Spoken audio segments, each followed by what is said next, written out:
today's session. Today's session is on.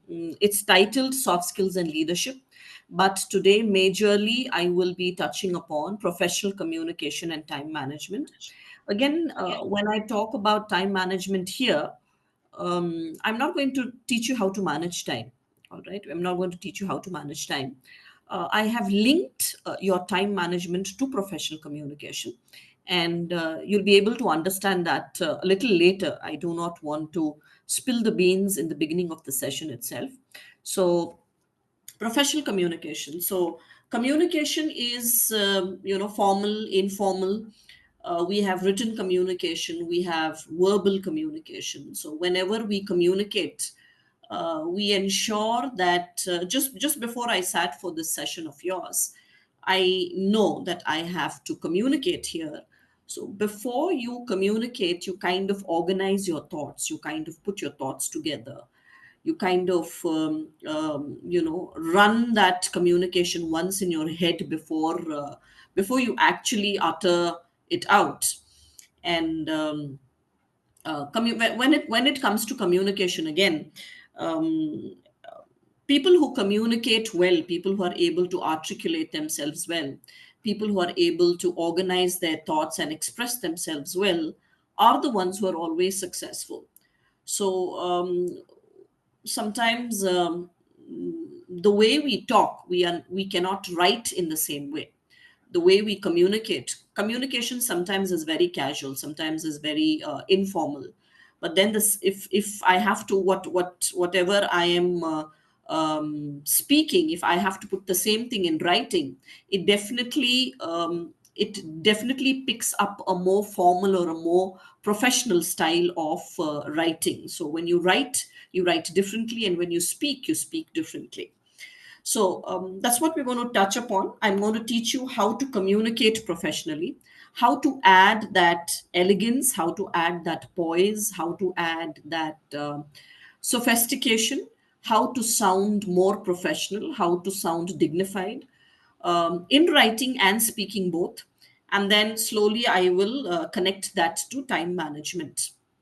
So, um, you know, getting into the session, what is professional communication?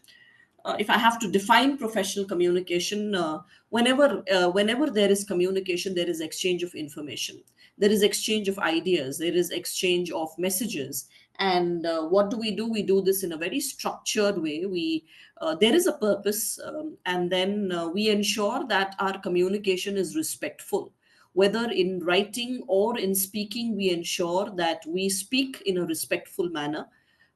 It could be a formal context, it could be a workplace context, or for that matter, even when we're talking to our siblings at home, or even when we're talking to our elders.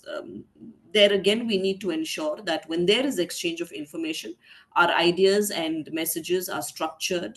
There is a purpose for that communication, and that is conveyed in a respectful manner.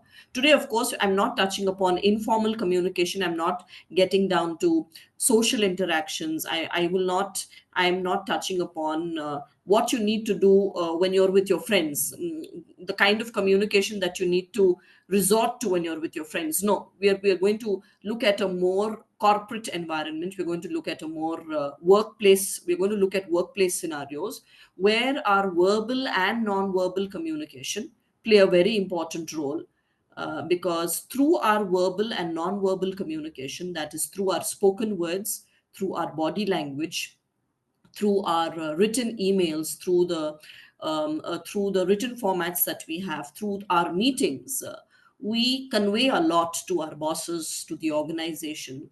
And each organization has a different way in which they communicate.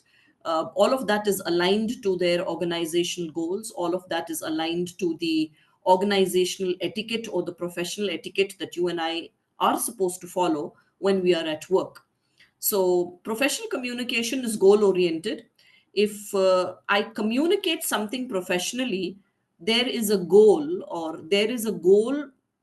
I would say there is a reason as to why I am making that communication. If I send out an email to you asking you to send me the report by end of day, that goal needs to be achieved. That is why I'm sending that email out to you on those professional lines. And yes, we need to adhere to our standards of politeness. We need to ensure that our messages are clear and our messages are correct. I will just give you this one informal line here. Hey, shoot me that report when you get a sec. This is informally, I am telling my colleague or I'm telling my team member to give me that report whenever the person gets time. Can somebody from the class or can somebody from the meeting tell me how would you be able to put this out more professionally? How would you want to put that out more professionally? Hey, shoot me that report when you get a sec. Can you change that for me? Can you give me a professional statement? How would you want to put that across professionally?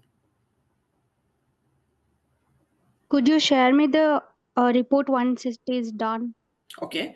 Could you share the report with me? See, there is one mistake that a lot of people have done. Just yesterday, in fact, I was talking to one of my other team members, and I said I wanted I wanted the picture, and he said, "I will share you, ma'am, in a minute. I will share you, ma'am, in a minute." So I said, "You're not going to share me, you're going to share it with me. So could you share the report with me once it is ready?" Is what you're trying to tell me. Could you share the report with me? Could you share the report with me once it is ready? So that is what you have said. What I have put here is, could you please share the final version of the report by 3 p.m. today? Here you are giving the person a deadline. Here you are giving the person here you're giving the person a deadline. It's always good to give people deadlines. At least they will know. When you get a sec means what? The person will say, "I didn't get time," even after 10 days. Even after 10 days, the person will say, "I did not get time." So if you write, could you share the report with me when you get time? He will not reply to you for the next 10 days, and he'll say, you told me to share the report only if I got time. I didn't get the time, and hence I did not share the report. So you need to be very specific. You need the report. Could you please share the report with me by 3 p.m. today? That means that's very clear that you want the report by 3 p.m. today. That's very, very clear. So we're going to look at few sentences like this today, and I would appreciate if you participate. We will learn. There are no right or wrong answers in my class. I always encourage people to share, contribute, and then I also learn from you. And then we will be able to correct a lot of our errors which we are doing unknowingly, just like the share me context that everybody is using as they speak. Ma'am, I'll share you, ma'am, in some time, is wrong. So moving forward, I want you to communicate like a pro. So hey, I need this done as soon as possible. Can you give me another version of this? Can it be a little more professional? Somebody from the class, can we look at it? Uh, Good evening, ma'am. Good evening. Yeah, your prompt response is highly appreciated. Your prompt response is highly appreciated. Your prompt response is highly appreciated. Okay, I'll take that. Your prompt responses will be highly appreciated. So I want you to your prompt response on this. I need this, no? Your prompt response on this will be highly appreciated. Could you please prioritize this task? Is quite urgent. What you have said is also right. It depends. With every context, you may want to tell the person something different. Your prompt action on this, your prompt action on this will be highly appreciated. That is, I want you to look at it immediately. Could you please prioritize this task? That means look at this task immediately. It's quite urgent. Next one. What's taking so long? This is like talking. As I'm walking past my team, I may ask them, "What's taking you so long to finish this?" That's how I communicate casually. But then if I have to put the same thing on email, how would I want to put this? What's taking so long? Could you please update and timeline for this work? Could you please update and Could you please update and timeline for this work?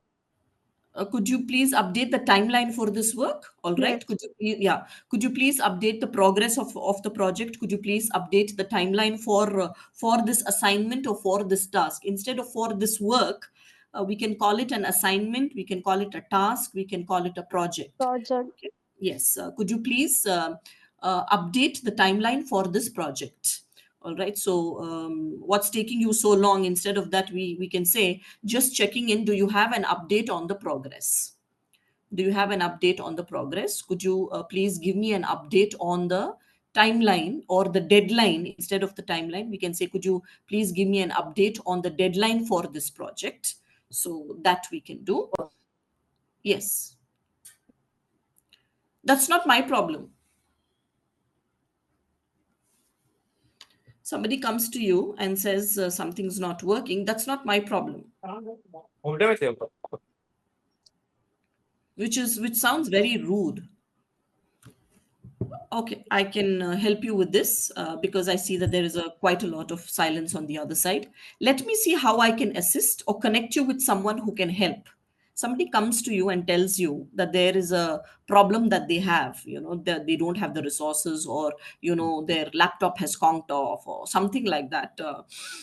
You say, that's not my problem. You go and figure it out as to how you would like to do it. That's not the way you respond. Let me see how I can assist, or let me see if I can connect you with the IT executive who can help you because your laptop is not working. So let me see how I can assist. If you cannot assist, you should be able to connect the person with someone who can help. You messed it up. Both of us are doing a project and then you say you messed it up. Oh, let's take Uh, another look. I think there might be an issue. Sorry, let's the take. task. Let's Sorry. take another look. I think there might be an issue. Yeah, let's revisit this, or let's take another look at it. There could be another issue that is cropping up. All right, let's look at it together, or you can say that I think I'll be able to help you understand this better, because I think there is something that you're missing out on. That's what I am saying. But then the response that I have, there seems to be a mistake. Could we review this together? So, like you said, could we relook at it together and see that there could be something else that could be cropping up? I don't care. Like, I'm okay with whatever you decide, or I'm not concerned either way. Okay, it's the same way to say I don't care. I'm not concerned. I'm not concerned either way. Okay. Um, so let's see I how. trust your judgment on this. I trust your judgment on this. I don't care. Okay, I trust your Can do judgment on this. anything Or you wish. sorry. You can do anything you wish. Okay. This is now you are getting angry. Now when you say you go and do anything you wish, that's where you get angry with people and say, I am neutral on this matter. yes. You said something else. The last statement. I am neutral on this matter. I'm neutral on this matter. I think I Hello. don't have a say on this. I am Um, unconcerned. you want to say, and just mute yourselves, please. Please mute. I hear other people talking in the background, other than the participants. So I'm neutral on this matter. Or let's see what I understand, but we need to stay focused on the objective. Somebody is telling you something. Okay, somebody is trying to make you the punch bag, and you can't say I don't care. You say I understand what all you say, but then I think we need to stay focused on the objective. Somebody comes and tells us, no, we can't be working tomorrow, we can't be working tomorrow, etc., and then talking negatively about the organization. So at that particular time you cannot say I don't care. I don't care. You say, I understand. Yes, I know, I can understand your point of view, but I think we have an objective to take care of, and then I think we need to stay focused on the objective. So the neutral thing was also a good one, I think I no comments on this. Sometimes we say, no, I don't think, or again, when you have to write this down, if you have to write this, as a response, you will say, I understand your concerns, but but for the moment, we need to stay focused on the objective. Send me the stuff. Could you please pass me the things or the stuff? No, the stuff here are all basically documents only. All right. The stuff here is all the documents. When we're talking about professional communication, in professional communication, what can I ask you to give me? I can ask you to give me documents. I can ask you to give me files. I can ask you to give me proposals. I can ask you to give me business documents. So all of that is all soft copies. So instead of send me the stuff, like you rephrase that and put it across to me in a better way. Can you share the Could you document? please share the documents? Yeah, could you please share the documents as early as possible? Could you please share the documents with me? Could you please share the required documents with me? And then again, you can give a deadline. If you need to give a deadline, you can give a deadline. Why didn't you do this? Can you share the lead? Can I share the? Can you share the lead? Can you share the lead? Yes, ma'am. Yes. Could you please share the lead to help me take this forward? To help me take this forward. Could you please share the lead to help me take this forward? To take this forward, you need the lead to take this forward. So that's also a good one. So the next one is, why didn't you do this? Why was this action not taken? Okay, why was this action not taken? Or what challenge did you face? What challenges have you faced in there is a challenge that is being faced because of which the person has not done it. So it is like, I noticed that this was not completed. Was there a challenge you faced? Why, instead of saying, why didn't you do this, I noticed that this has not been completed. Was there a challenge you faced? Um, so that could be one way in which you could put this across. Can you clarify why this action was not done or not taken? Could you please clarify? Could you please clarify as to why no action on this matter has been initiated? Could you please confirm also? Could you please confirm as to why no action had been taken or has been taken on this? No action has been initiated on this. Instead of taken, we can also say initiate. You initiate an action. So could you please confirm as to why no action has been initiated on this? Is So there you're any wrong. complication you might be facing that you didn't do that? Complication, instead of a complication sounds more medical. All right. It could be a challenge. It could be a concern. Any concerns you are facing in any challenges you are facing, any anything that any concern that you have that you would like to address with regard to the above assignment. Setback. Sorry, setbacks. Yes, setbacks is a good word. Setback, challenges are all good words. You can use that. What are the setbacks what are your setbacks in this? So you can just write that one line, and then that is preventing you, or that is okay. Yeah. What are your setbacks could be one. The next one, you're wrong. That I actually, have a different perspective on this. Okay, I have a different perspective on this. Could we look at it? Our opinions may vary in this. Our opinions may vary in this, so could we please look at it once again? All right, our opinions may differ.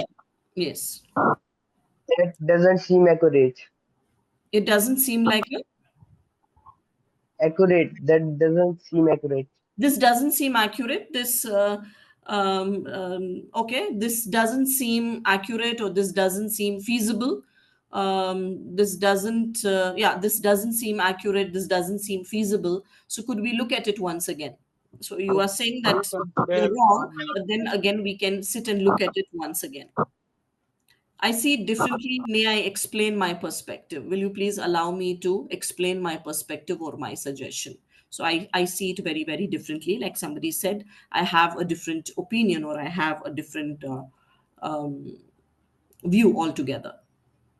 It's just like you just say whatever, you know, for this could be a little challenging. Instead of just writing whatever, you could say, let's revisit this when we are ready to make a decision.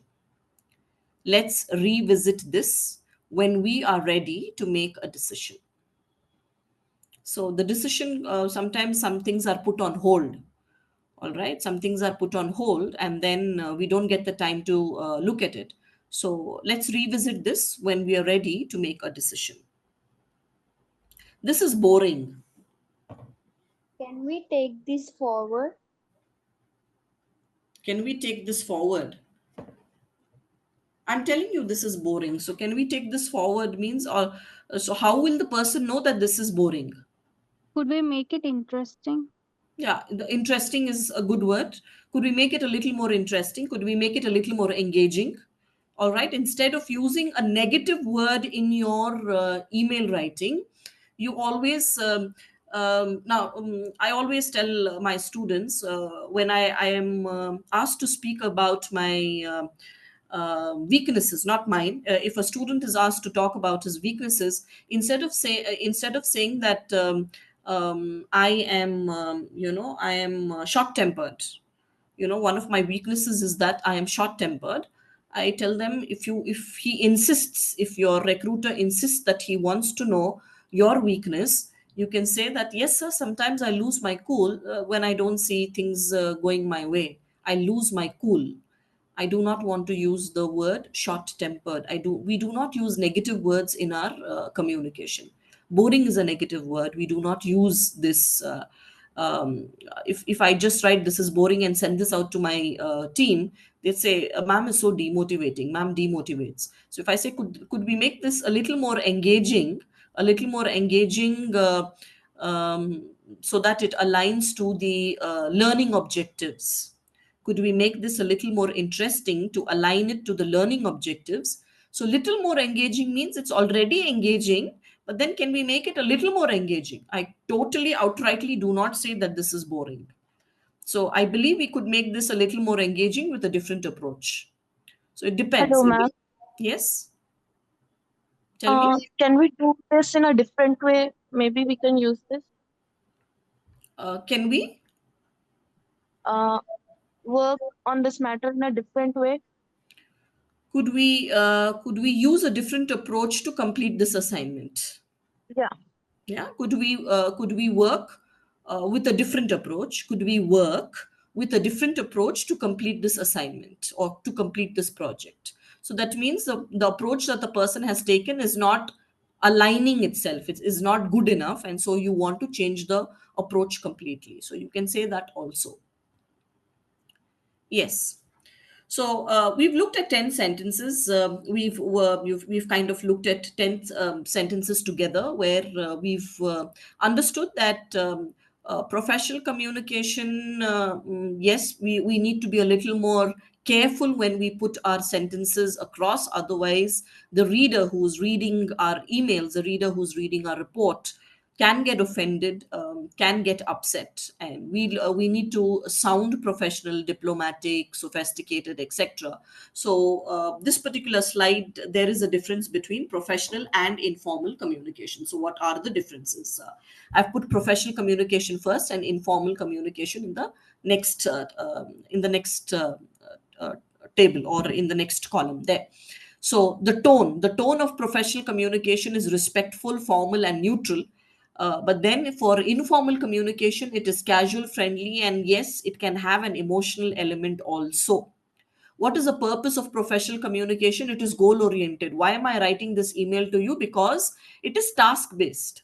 I want you to finish the task, the assignment, and that is why I am writing this email to you. And that is the purpose of that professional communication. But what is the purpose of informal communication? Informal communication, I want to build rapport, I want a social interaction, I want to make friends, and that is why I communicate. What is the language of professional communication? It is precise, it is structured, and it does not have jargons. I will not want to write, I would not like to use jargons in my professional communication, because that is not right to be using jargons. But then informal communication, you can use hey, hi, abbreviations, incomplete sentences. Informal communication, WhatsApp is informal communication. There again, you're not typing everything. For a good night, you can be writing a GD, GN. People understand that. For night, you may spell it as NYT. People understand that. For I'm not coming, you may write I am as I am, and not, you may just put NT, which people understand. So incomplete sentences, wrong spellings, all of that is there in informal communication, and it is accepted. But an email or a report, or when you're making a PPT, now for that matter, I have made this PPT, which is again professional communication.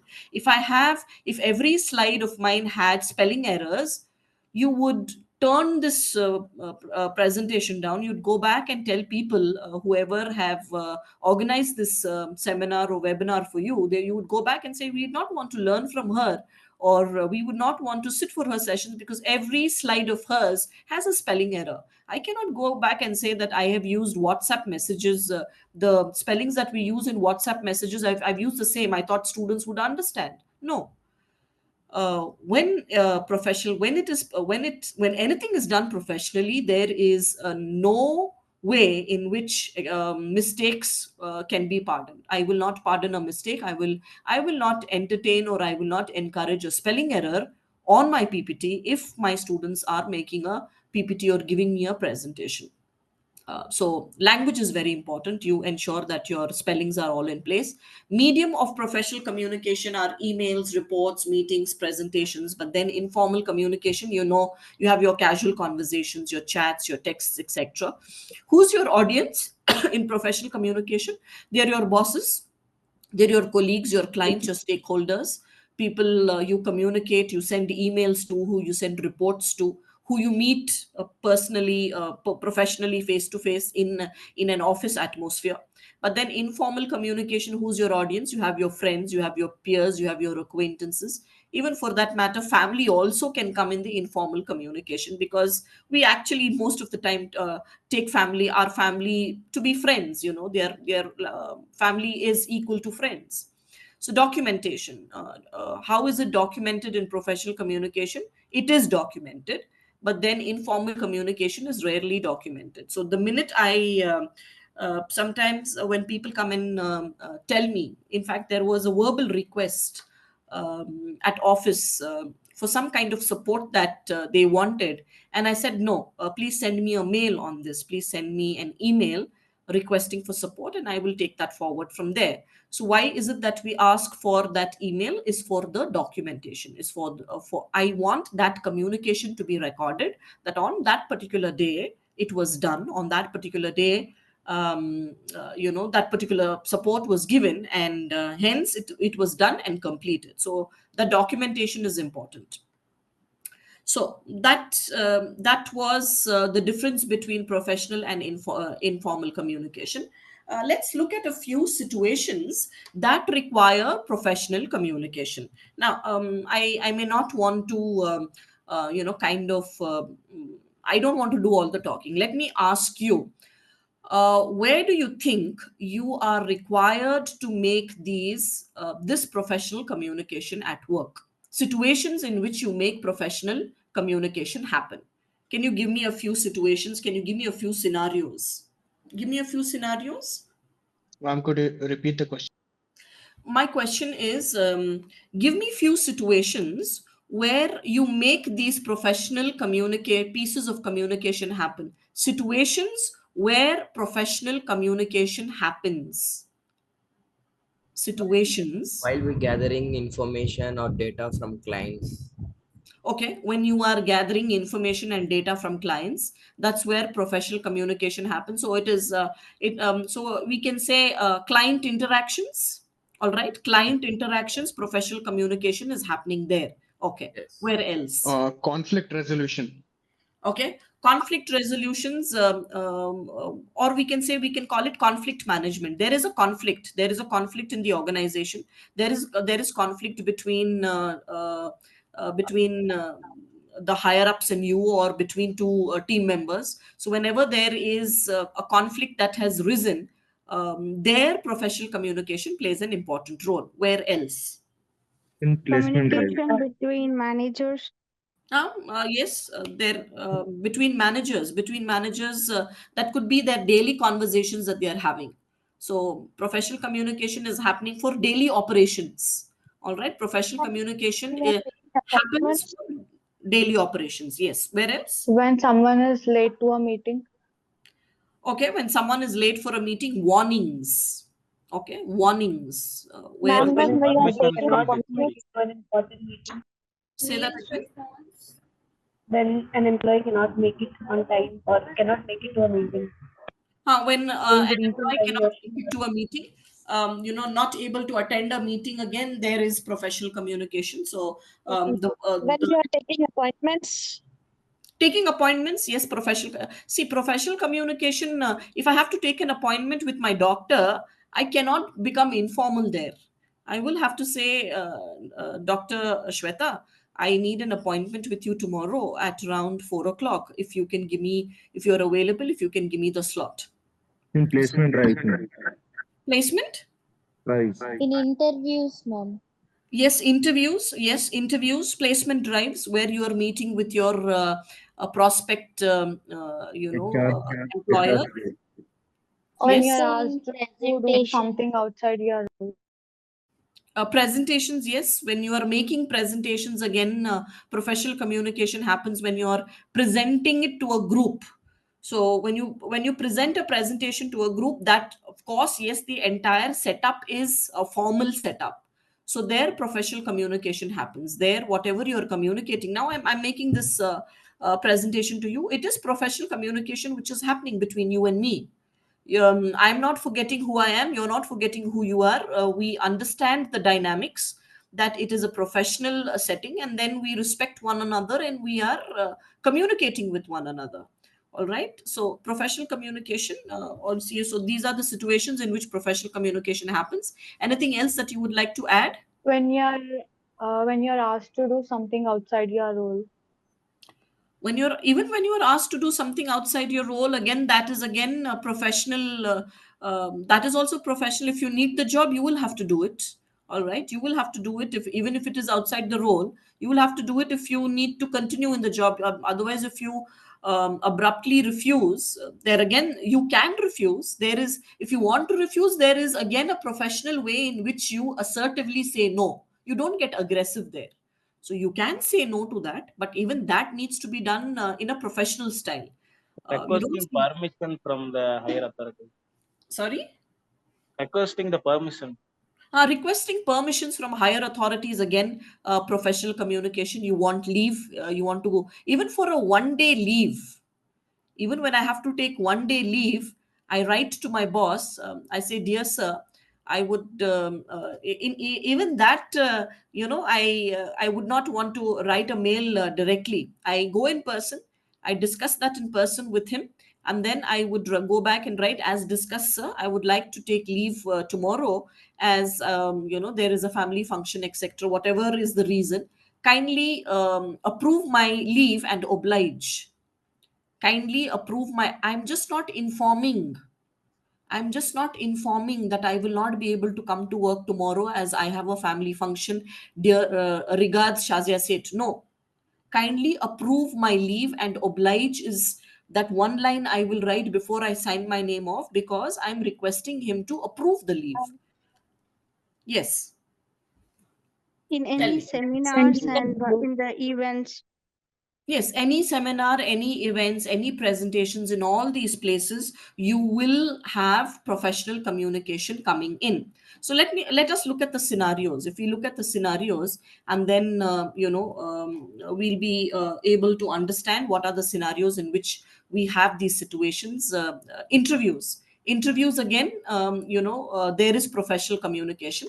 So in an interview, I may want to end my interview saying that I'm very excited, sir, about the opportunity, and I would like to work with your team and with your company, with my background in data analysis and project leadership. I would like to I'd like to contribute to the best of my abilities.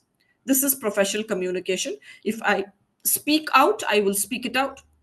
Or if I have to go back and write a thank you note to him for interviewing me, I may want to go back and write a thank you note. And in the thank you note, this is what I would write.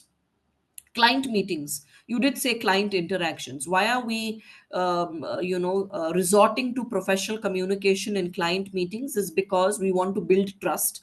We want to respect our clients. You will get more and more clients only when you respect them and take care of them, only when you meet their expectations. So how would you want to go back and write to them? Is based on our last discussion. We have aligned the deliverables to match your the third quarter priorities. Here is the updated roadmap.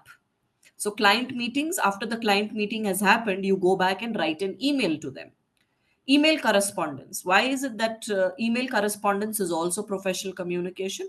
And we are writing emails because we want to maintain records and we want to share information formally. Dear Mr. Rao, I'm writing to confirm our meeting schedule for Thursday at 11 a.m. Please find the agenda attached. So I'm writing to Mr. Rao and I'm telling him that we have a meeting on Thursday at 11 a.m. and I'm also sending him the agenda. All of this is professional communication. Team collaboration. Team collaboration during team meetings also, even when teams sit around and brainstorm, that also is professional communication. We may be friends in the team, but then we need to understand that we respect one another. Let's take a look at one section of the report. Each one of us will take one section of the report. Then somebody says, I'll compile the final version and send it for review by Friday. So when you work together in a team, you delegate work to one another. You kind of distribute the work. If there is one project, you delegate portions and bits of that project, so that everybody is working on something, and finally all of that is put together and it is completed. So when you collaborate as a team, professional communication plays a very important role there. Conflict resolution. You did tell me that yes, when there are conflicts in a team or in a group, that's where professional communication plays a role. Let's revisit the plan together. I'd like to understand your concerns and find a way forward that works both for both of us. So there could be a conflict. You're not agreeing to something. He's saying something, you're not agreeing to something. That's where professional communication plays a role. Instead of verbally fighting, instead of verbally talking it out, you kind of put your concerns on an email, send it across to the person, but then that becomes a document. Sometimes there are certain things where it is better to solve it off mutually rather than documenting it, because it can further land people into trouble. Sometimes I have also been told, ma'am, no, let's not document this. Let's do the you know let's do it let's do it otherwise, and then let's discuss and close it. Otherwise there's no need for us to document this on the mail, because that is a document or a proof that something did not go well. So conflict resolutions, professional communication plays an important role. Feedback sessions. Usually people are not able to take feedback. They think it is criticism. They think it is demeaning them. When feedback is given to them, they feel insulted. But then you should learn how to give feedback. You should it's called the sandwich technique. So in the sandwich technique, you start with the positive. All right, think of a sandwich with the filling in it. Okay, let's look at Veg burger. All right, let's keep, respecting the veg and the non-veg people in the group. Let's take a veg burger. You have the bread up and down, and then you have a filling, the veg filling in between. So when you start feedback, you start with all the positive points. You tell the person, all this was good, however, it is this portion, the portion where the patty goes in, the portion where the cutlet goes in, is that portion is the negative portion that you would tell the person. So however, these are the areas where the project needs to be streamlined. But then I think you have done an extremely wonderful job. And I think if we put in another 2 hours of work or 1 days of work, this should be completed. So for feedback sessions, you should adopt the sandwich technique, where we say, yes, your presentation has very great visuals. However, if you have to improve the impact of it, you must consider summarizing the key insights at the end more clearly. So start off with positively, start off talking about the entire thing positively. Put in that negative aspect, put in that scope for improvement areas of improvement in between, and then close it again with something that the person has done well. And that is how you would give feedback in professional communication. Outrightly do not say, this is boring, this is not feasible, this cannot be, this will be rejected. Students had submitted some assignments in the wrong format. So I happened to tell my faculty, saying that ask them to resubmit. This is not the format in which I expected them to submit. So the faculty said, ma'am, I will tell them that ma'am has rejected the assignments, that this needs a resubmission. I said, please don't use the word rejected. I am not rejecting the assignments. I'm asking the students to resubmit because the format is wrong. The assignments are not rejected. Don't use negative words like rejected, because I'm not rejecting the assignments. I want the students to rework on the format and submit the same thing back to me. So then she left the room saying that, ma'am, okay, ma'am, I will, kind of tell them that they need to rework on the entire format. So that's feedback. The minute the student would hear the word rejected, they would have a very rejected feeling against me. They would feel like rejecting me off from their academic journeys. So never use words which can have a negative impact on anybody who hears this. Situations requiring professional communication, presentations, yes.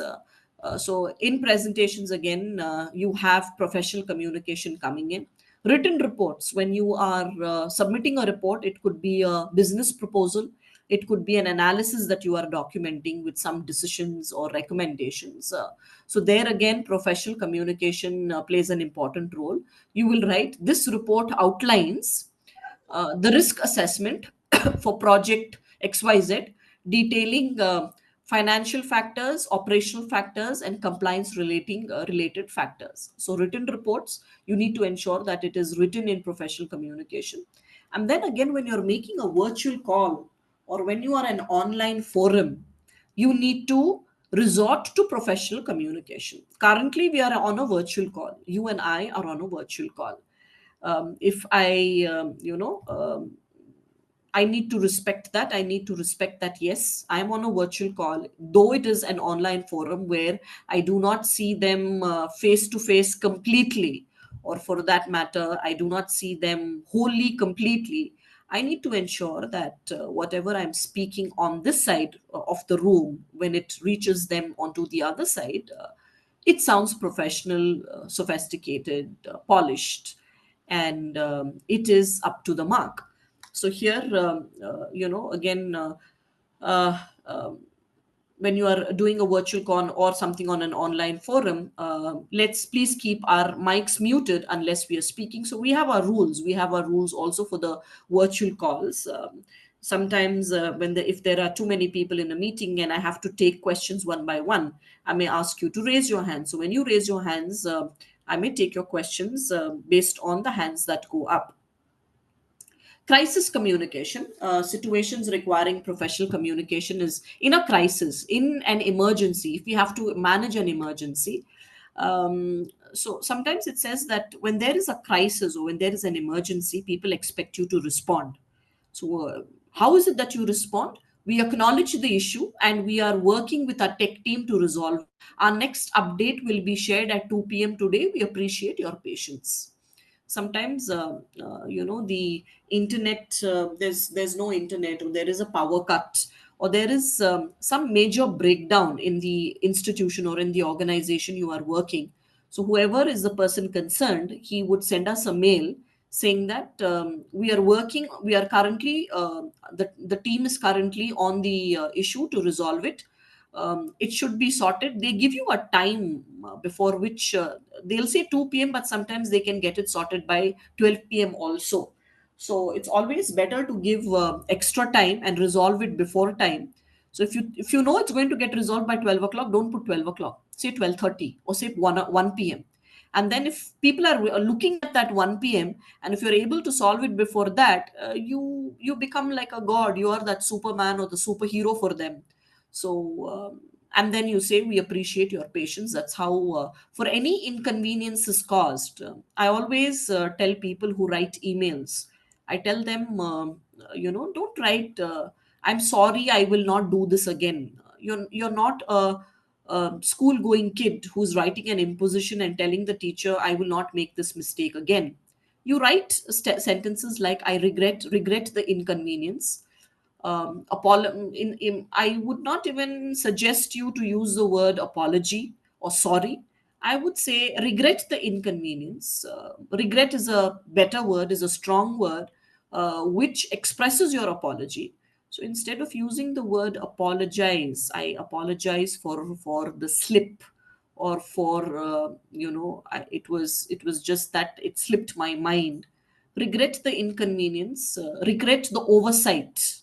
Oversight is when you have missed to see something, when you have missed to see something very very closely. You say regret that it was an oversight, and I regret the inconvenience. It was an oversight, and I regret the inconvenience. So I tell them, don't write apologies. I have told my own people, they say that they write that, ma'am, I apologize for not submitting things on time. I say, don't use the word apology, don't use the word sorry, instead use the word regret. So the same way, we appreciate your patience. When you are resigning from your jobs, or when you're sending a job application, see that you are explaining very very clearly to them as to when is your last working day, on what grounds, why is it that you would want to leave. You are formally resigning from the position today, March 30th. I'm grateful for the opportunities I have had and will ensure a smooth handover. Please clearly inform to them as to when do you expect to be relieved, or what, if you have any terms on which you would like to be relieved, or you will always be relieved based on the HR policy that is there.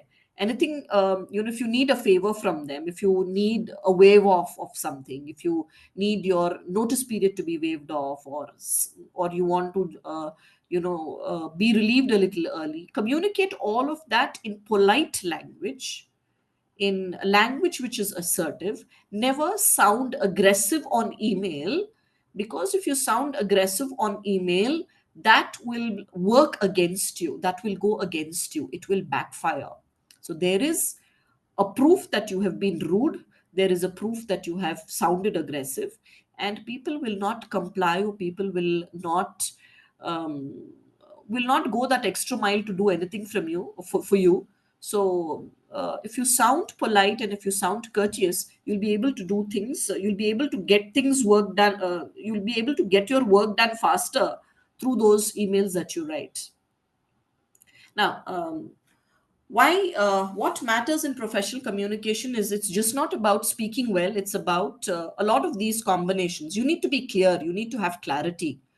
Your tone is very important in professional communication. You need to stay polite, you need to stay confident, but then at the same time, you need to know what your objective is. Body language. Whatever you are speaking, that will reflect through your posture and through your gestures.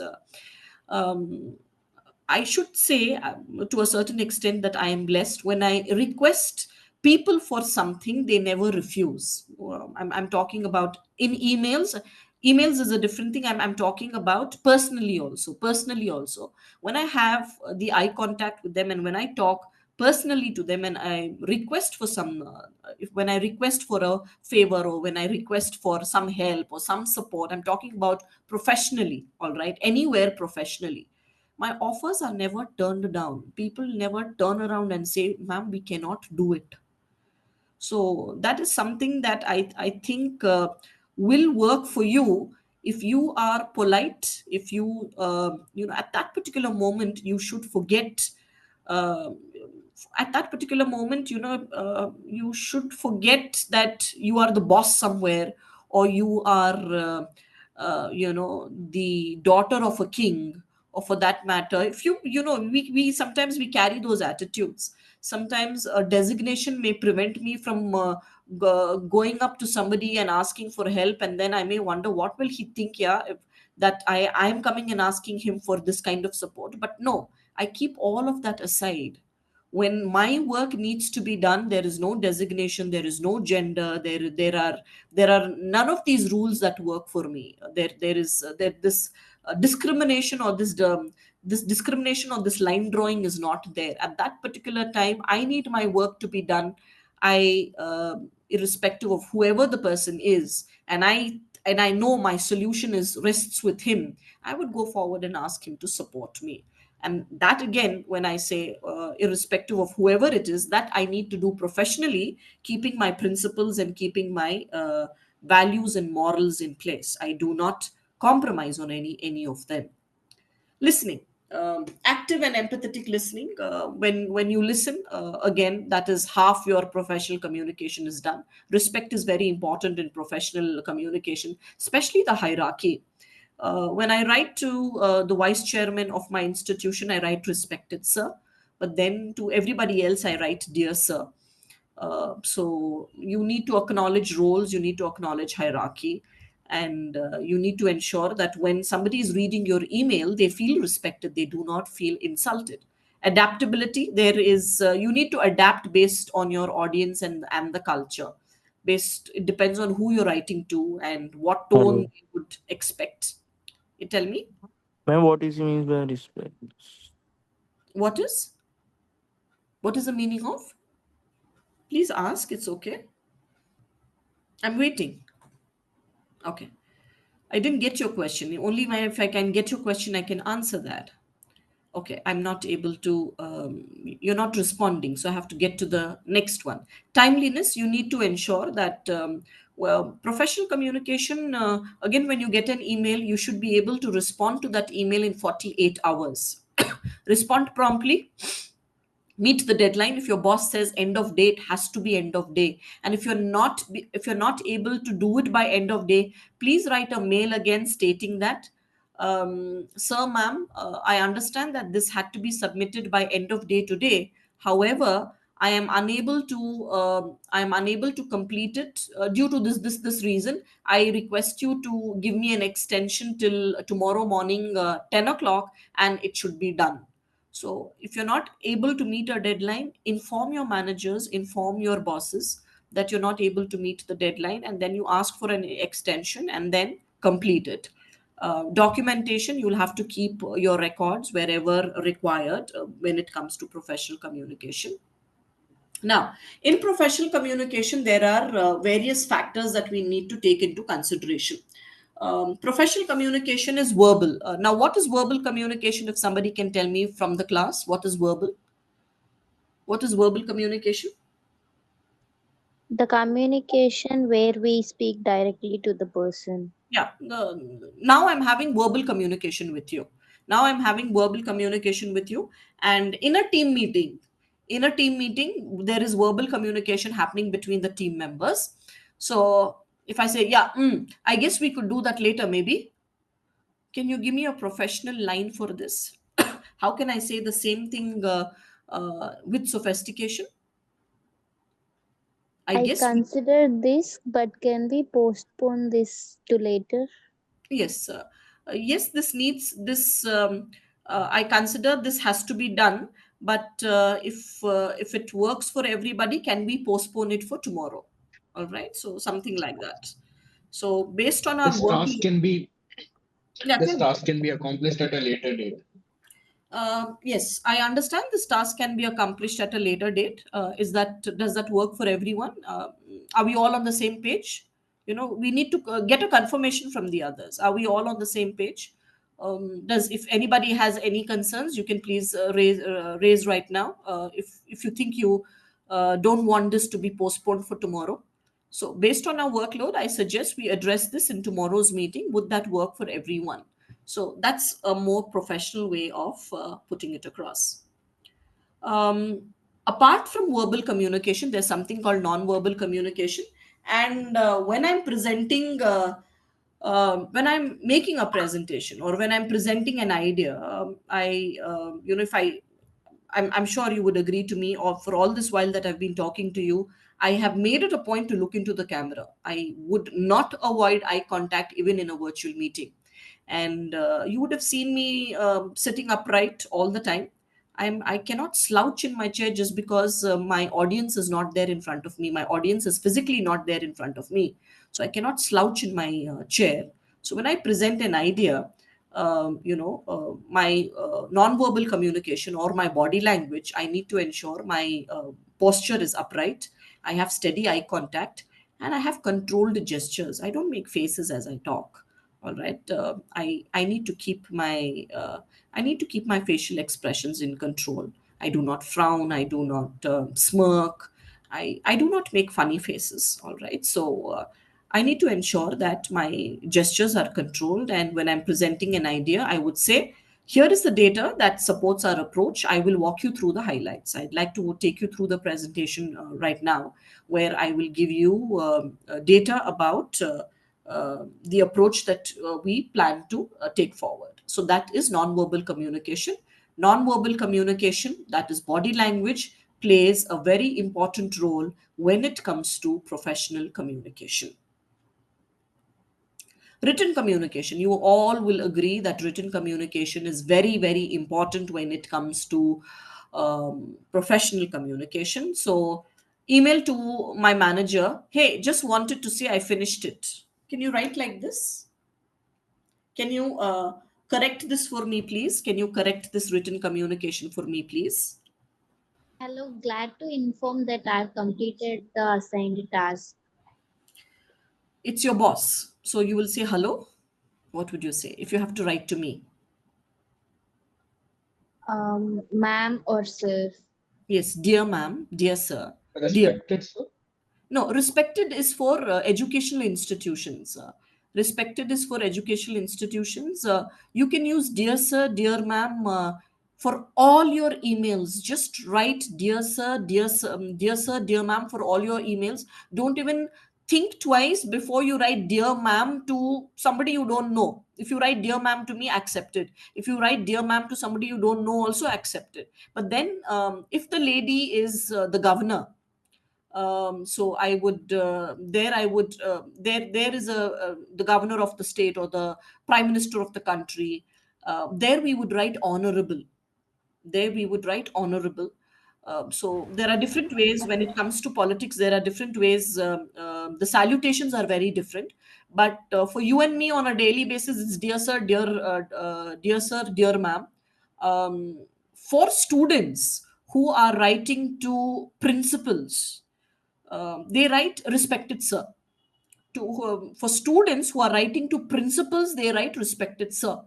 Otherwise, once you are out of the institution, once you are once you are a working professional, you can write dear sir, dear ma'am for everybody. A passed out student can write dear ma'am to me and it is completely acceptable, until and unless he really wants a favor from me, and suppose an academic favor from me where he wants me to write a letter of recommendation for him. He can write respected ma'am, I'm applying for for a course, for a postgraduate course in an international university, hence I would want you to write the letter of recommendation for me, kindly do the needful. He can do that. For For students, usually for students, students write respected sir, respected ma'am, and that too for very high positions like principal, deans, chancellors of universities, etc. Otherwise, it is dear sir, dear ma'am. So please, frame this email for me. One of you frame this email for me. Sorry, ma'am, it can be presented as Sir, ma'am, the task which was assigned is completed now. What is the task that was assigned? Can we be a little more clear on the task that was assigned? Um, it can be any project or maybe any Yes. PPT like that. Yeah, dear sir, the PPT on written communication is completed. Forwarding the same for your review and approval. The PPT, the PowerPoint presentation on written communication is ready or has been completed. Forwarding the same or attaching the same for your review and approval. Thanks and regards. So it is something like this. Dear Miss Aurora, I'm writing to inform you that the final draft of the proposal has been completed. Please let me know if any revisions are required. So when you're writing to your boss, you may want approvals, you may want your boss to review it. So based on that, that just that one liner, it looks like as if you're writing a WhatsApp message. So that's where I'm saying written communication or professional communication is very important. Digital etiquette is a Zoom meeting. You and I are in a Zoom meeting. Log in on time. I don't like logging in at the last minute, where sometimes I find technology giving me a little trouble. Sometimes technology can act a little funny when you think that everything is fine and you can log in just 2 minutes before the meeting because you have the link. Sometimes it does not work that way. Your entire audience is waiting on the other side and you're toggling with a lot of things on your screen. So log in on time. Use a virtual background if needed. Yes, when I put this, then I made it a point that I go and change my virtual background. Otherwise, in my previous session, I did not pay that.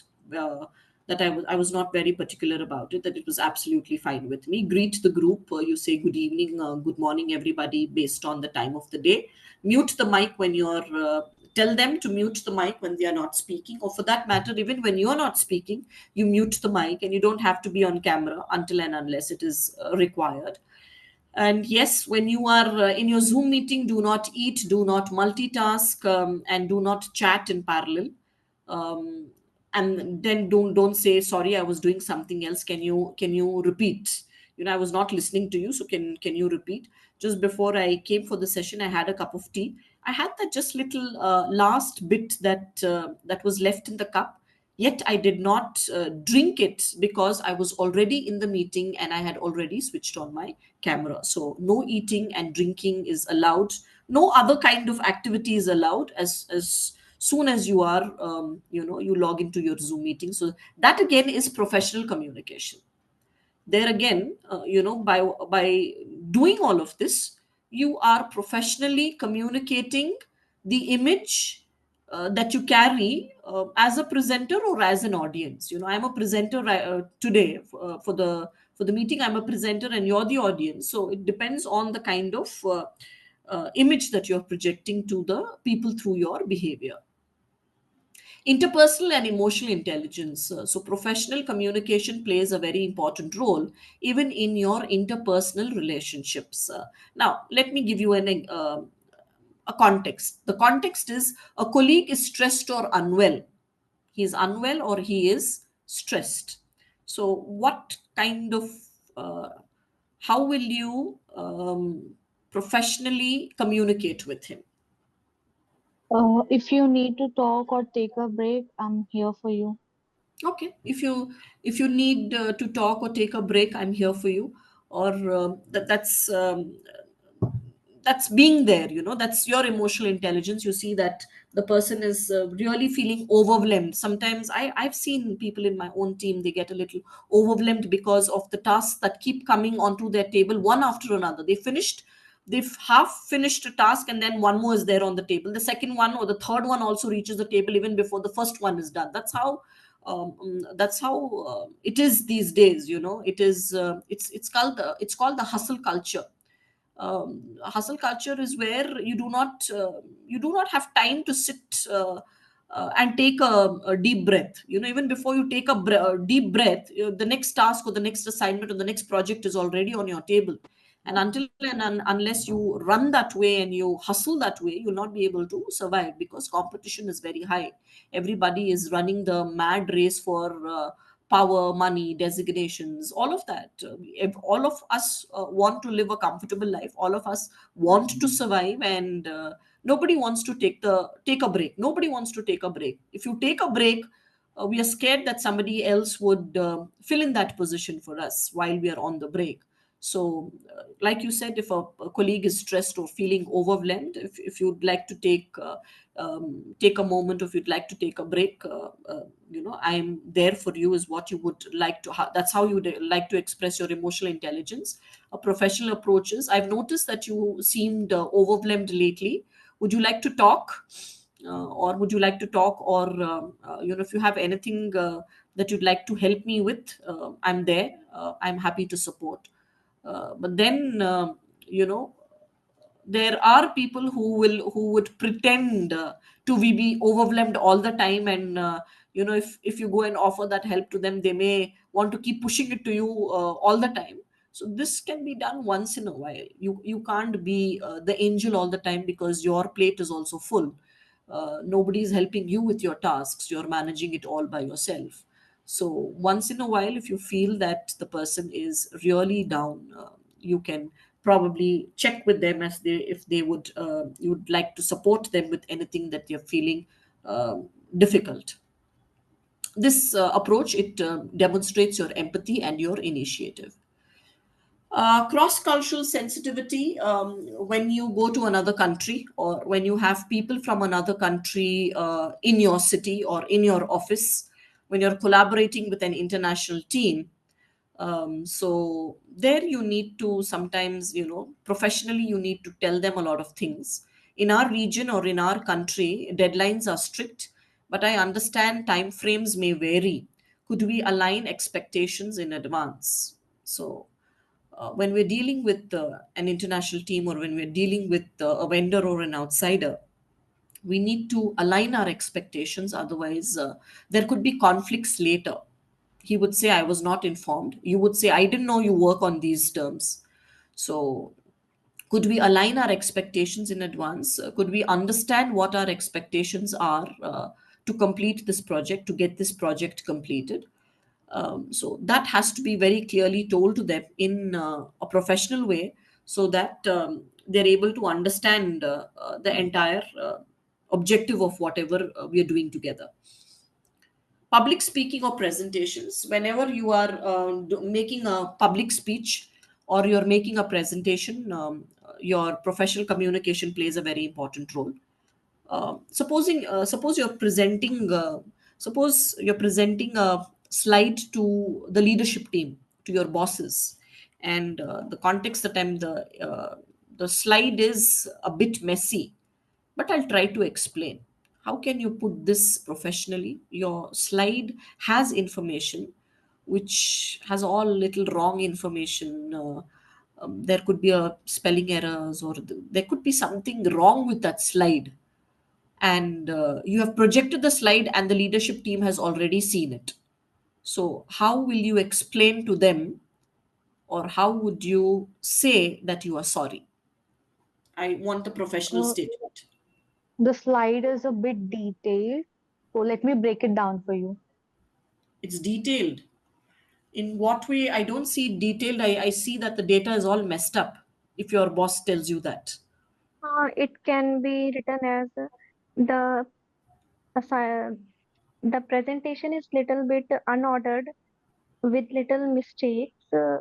It can I will correct it as soon as possible. I do not want you to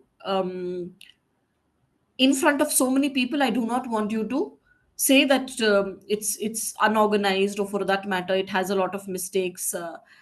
Never you know never agree to your mistakes like that in a forum where maybe so many people are there, especially in front of your bosses.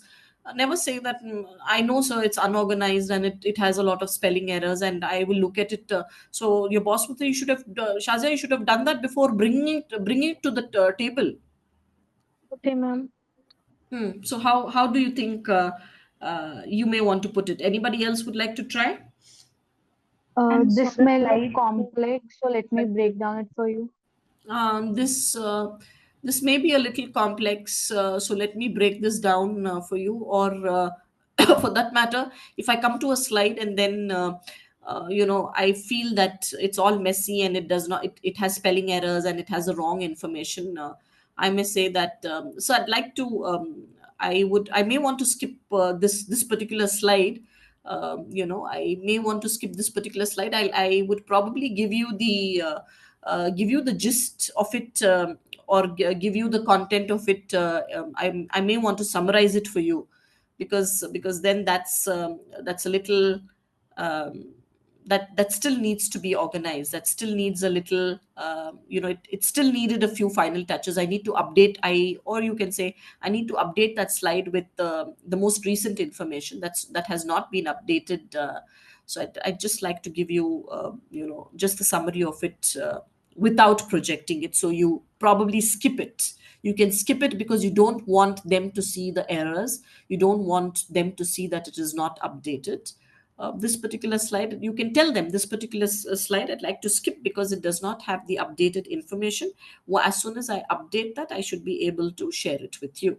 So professional way, there is another way in which it is actually put. Let's focus on slide 4. This summarizes our marketing from Q1 to Q3, showing a 15% increase. So you have skipped it. You've skipped from slide 3 to slide 4. You've just skipped that slide and you've gone to the next slide, and you're saying that let's focus on the next slide. The previous one needs a little more of updating. Like I told you, when you have to receive and give feedback, when you have to give feedback, you need to be a little cautious, because people do not take feedback very comfortably. So team members report needs work. So how do you think you would tell the team member that his team member needs a little more work that needs to be done? His report needs a little more work that needs to be done. I see that you have taken lot of work on this, but can you please revise it again once? Yes, I see that you appreciate it. Very good. I see that you've put in a lot of effort in this particular report. Could you please revisit it for improvisations? All right, for improvisations on XYZ areas, you can mention as to whatever areas you want. I appreciate your effort. The structure is solid. Let us revise the conclusion. You're specifically telling him what is it that needs to be reworked, or what is the rework that needs to be done. Let us just revise the conclusion to emphasize our key points, or to emphasize our key outcomes. Conflict or crisis communication. Professional communication happens when there is conflict or crisis. So project deadline missed, ineffective. Somebody's project deadline is missed. So how would you communicate to the person? The project wasn't completed on time, so can we review the challenges? Okay, kindly review the challenges and let me know as to how I could support. Let me know if you need any support. You tell them that the deadline is missed, ask them for the challenges that they have faced, and also say that you are available for support. Please get in touch with me for any support that is needed. So it says, let's address this constructively. What caused the delay and how can we avoid this in future cycles? So a project deadline has been missed. Let's address this constructively. So if I'm addressing this, I'm looking at a construction. I'm looking at a more construction mode. Let's address this constructively. What caused the delay and how can we avoid this in future cycles? So most of the time when deadlines are missed, we need to address it, and people get offended sometimes when a deadline is missed and when they're asked a question as to why it was missed. So what caused the delay and how can we avoid it in future? Focus on the solutions and stop blaming. We tend to blame one another. Sir, it was done. I had sent it to her. She didn't send it back on time. We need to focus on the solution rather than playing the blame game. Consistency and credibility. If you have to make a commitment, write in. If you have to make a commitment, how would you make it professionally? Your boss is asking you for something, and then you are committing to complete it. So, professionally, how would you make a commitment? Sir or ma'am, I assure that the given project will be completed by the given deadlines. Yeah, I assure you that I take the responsibility. I will take the responsibility to complete this by the given deadlines. So that's I'll deliver the deck by Thursday end of day. If anything changes, I'll keep you posted. I'll inform you immediately, or I'll keep you posted. Is also one way in which we communicate professionally. Sticking to timelines and communicating delays will build trust. It's very, very important that when you are delayed again, like I told you, when you are not able to meet your deadline, you write back to your boss and ask for an extension rather than sitting quietly on it. And then when the boss asks you, Shazia, you did not submit the report that had to come in yesterday by 4 o'clock. Oh, sir, I forgot. No, Shazia does not forget. Shazia knows at 4 o'clock she needs to submit. She is not prepared to submit it at 4 o'clock. If she is not prepared, can she give a reason and ask for an extension? That shows your professionalism. So, professional communication is your currency in the workplace. It helps you to project your competence, it builds your credibility, and yes, it helps you to collaborate with other people in the team. Whether it is spoken, whether it is written, whether it is virtual, or whether it is visual. Every word, tone, and gesture must reflect your intentions and respect. Whether be it your professional communication, whether it is a spoken communication, written communication, virtual communication, which we are having right now, it should project the respect that we have for one another, and the intentions as to why we have come on to this particular platform. Mastering this is not just about fitting in, it is about standing out. So how are you able to stand out? Are you able to stand out as a professional, and are you able to stand out and say that yes, when I speak, people do not get offended? Sometimes they say she does not know how to talk, and that's why I get angry. Have there been instances where people are able to do things for you, like I told you? When you request for things, people oblige and do it, people agree and do it, and you feel life is comfortable for you, life is like a bed of roses, because there is nobody who says no to you, because you know how to ask, you know how to ask, you know what to ask for, and you know how to treat the person also. All of those requests are happening or getting the required action, because you know how to conduct yourself, and you know how to respect the other person on the other side, and that is why your work is happening, and that is all because of that communication that you have learned or that you have mastered. Just this In fact, I have almost come to it's almost 6:30, but then I'd like to take a little more time and finish time management in professional communication. So time is very, very important in professional communication. So if you have poor time management, you will miss your deadlines. Your conversation will be very, very rushed. You will have a very rushed conversation. You will have delayed responses, and you will have broken trust. Time is currency. Time is money in professional settings. So if you have to, how do you time management in professional communication scenarios?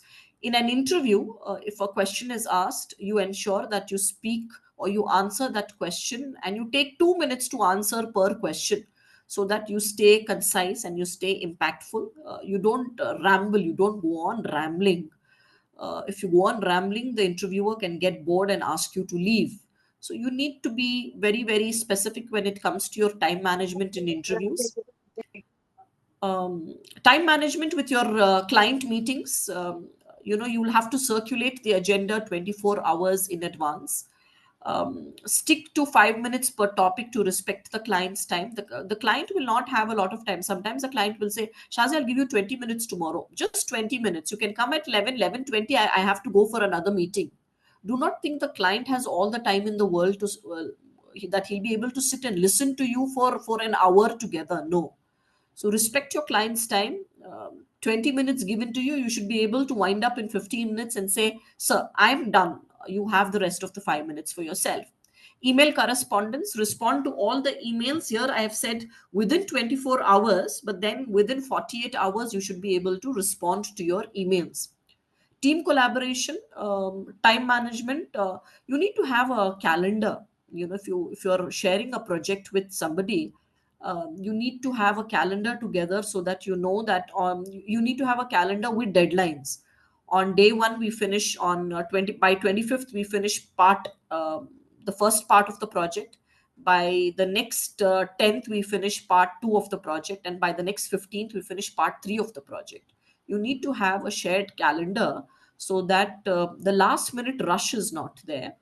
So conflict resolution, again, if there is a conflict, you need to address those issues. If there are problems at work, with your colleagues, with your bosses, get into the 15-minute private discussion, to resolve these issues before these issues become big.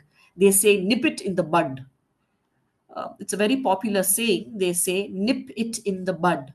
So even before it becomes a plant, even before it becomes a tree, even before it becomes a mountain, you know, talk and solve it, rather than making a big mountain out of it.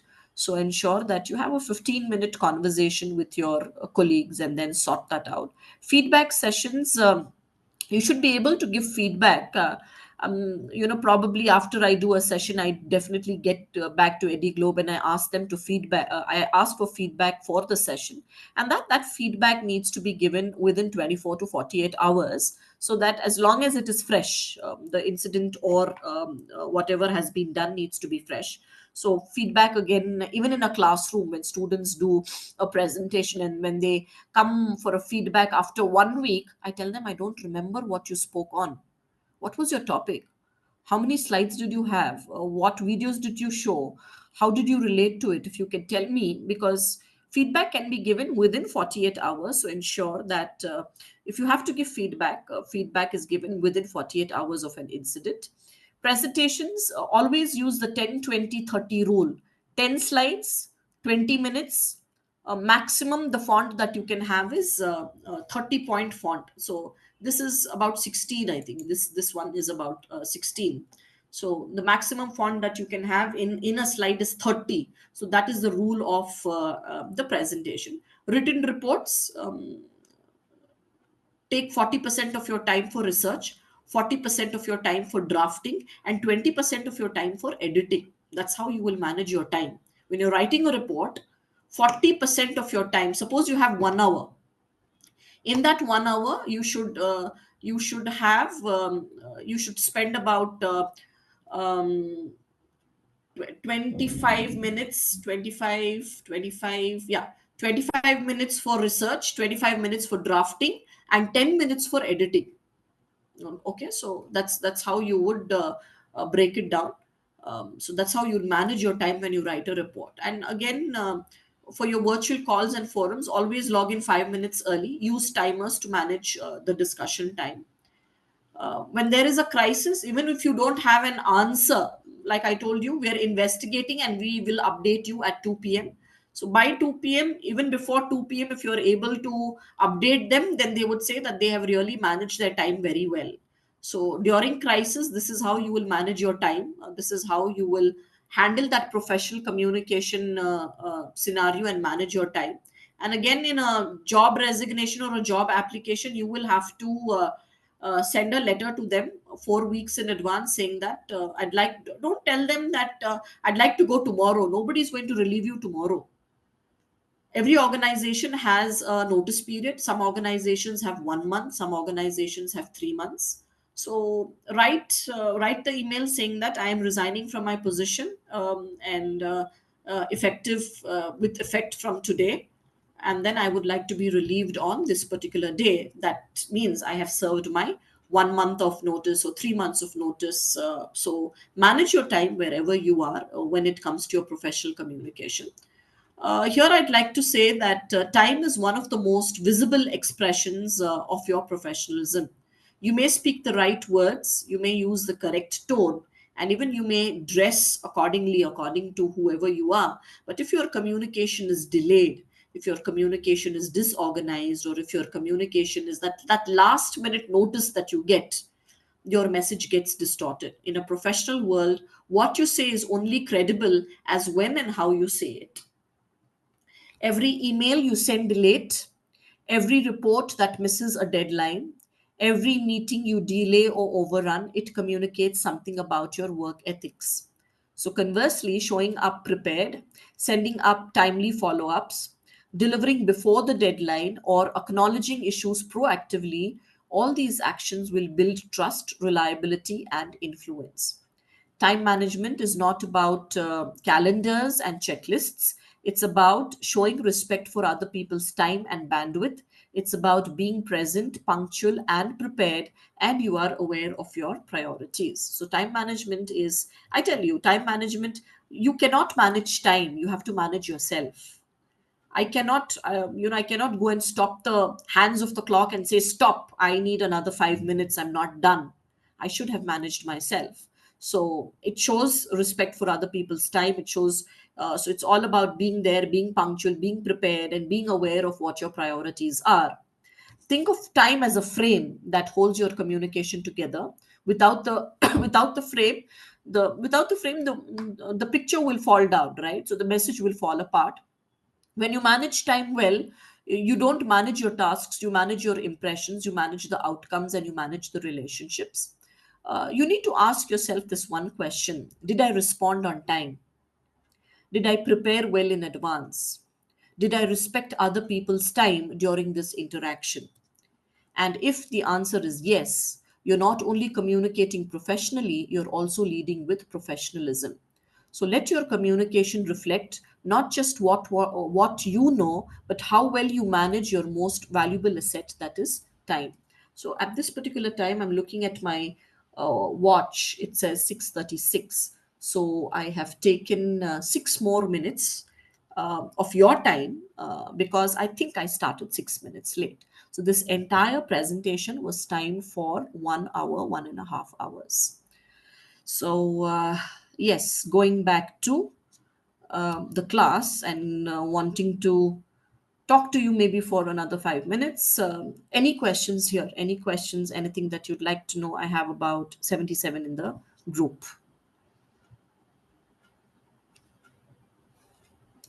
Yes. Ma'am, how can a student or a employee assure that they are credible or accountable through their communication? It all depends upon one second. It all depends upon in just one communication you will not be able to understand whether the person is credible. You'll have to interact with that person for my credibility. My team will understand my credibility only over time. The first time my team member sees me, they will not be able to say Shazia ma'am has a lot of credibility. No, the way in which I interact with them, the way in which I communicate with them, the professional communication that I hold with them, that over time they will be able to say no. Like I told the team member, I said, don't use the word rejected. This, I do not want my student hearing the word rejected. The word reject is a negative term. So there again, that she gets that one idea that no, ma'am does not like negative words being used, so I should be a little more careful when I talk to her next time.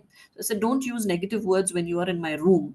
So so yes, it happens over time. It Kirtana, it happens over time that you're able to develop that credibility for yourself, where people see you, they read your mails, they reply to your mails, they know that you are good at whatever you are trying to communicate. You're professional. You're a professional. You are a hardcore professional, where you don't do things if it's just verbally communicated. You ask for an email. So you have ethics. You have a code of conduct when it comes to conducting yourself professionally. So certain people know now that if they talk to me verbally, they cannot get things done. They'll say, "Ma'am, I'll send a mail, but I'm just informing you." They say that many times. "Ma'am, I'll send a mail, but I'm just informing you that I may want you to judge one of our events." So if they come and verbally tell me, I would want you to judge one of our events, I'd say, "Could you please send a mail?" So everything is documented. That invite and that email also is documented.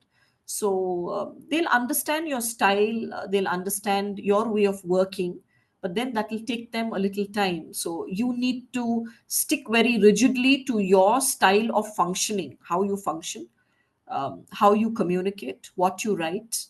And like I told you, a few things like never use the word sorry or I apologize. Instead, use the word regret the inconvenience. It was an oversight and I regret the inconvenience. But then, if there is a mistake that you have made, you should be able to acknowledge that mistake. Like I said, it was an oversight. So I missed seeing it, and that's why regret the inconvenience. So a mistake needs to be acknowledged. If you are responsible for something, you should be able to take responsibility and own that, take that accountability and say, yes, I was responsible for it, rather than pushing it off on somebody else and blaming it on somebody else. So that is not right. Thank you, ma'am. You're welcome. Hello, Yes, Rohan. ma'am, how to communicate with a person which is a well-known person or well-known public figure for the first time uh, professionally? How to talk with the anyone professionally which is a well-known person? Very known person or very popular person? Yeah, ma'am. Yeah. Somebody who's very popular. So first of all, Yeah. we should respect their time, because these are very busy people. We cannot, the minute we see them, we cannot. No, they're very popular. There was recently a celebrity who came to the campus. They're very popular, and they are always they're always surrounded by people want to go get close to them, talk to them, maybe take a picture with them.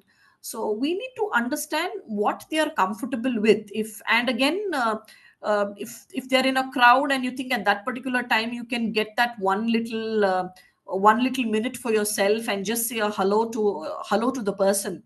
"Hello ma'am, I've read your books and I'm your great fan. If you can or I can just say, 'Hello ma'am, my name is Shazia.'" She will not even be able to remember, or she'll not even be able to hear what I'm saying, because there is a lot of crowd around her. All that I can do is introduce myself, and if I get a chance, introduce myself. "Hello, ma'am, I'm Shazi. I'm a really big fan of the books that you write. I've recently read XYZ book, and then I really liked it very much." By that time, if it's a crowded area and then there are a lot of people around, they move off. But then, first of all, I would say that if you get that little time with somebody, ensure that you do not bore them. You respect their time. It's They are only available for very few minutes. They may give you only 1 minute or 2 minutes of your time. Do not get offended. Do not take it personally. "Oh, she spent 10 minutes with that person, but she was not ready to talk to me for even 2 minutes." Do not get personally offended. It's not a personal thing at all. There is no personal agenda that these people have. It is just that they are busy, and then they will not be able to give time to everyone. Yes, if you get an opportunity, suppose you get an opportunity to have a meal with somebody, you're with the person for a very long time. At that particular time, maybe you can approach the person, talk to the person. At that particular time, you should have your questions ready. You should think as to what you are going to go and talk to the person. "Good evening, ma'am. My name is Rohan." Whatever you would want to talk to the person. The presentation you made was incredible.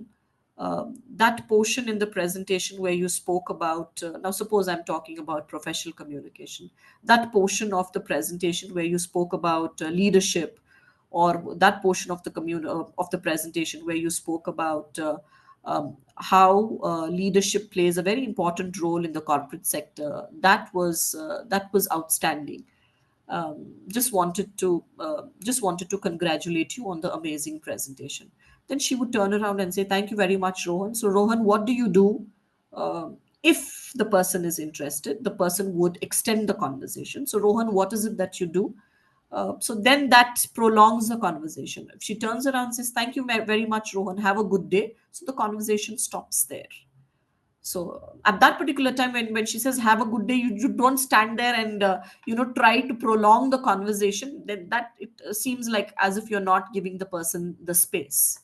So you should be able to understand through their body language whether they are wanting to continue to talk to us, or they are busy and they may want to leave, or they may want to engage with other people. So that's how it is. Okay.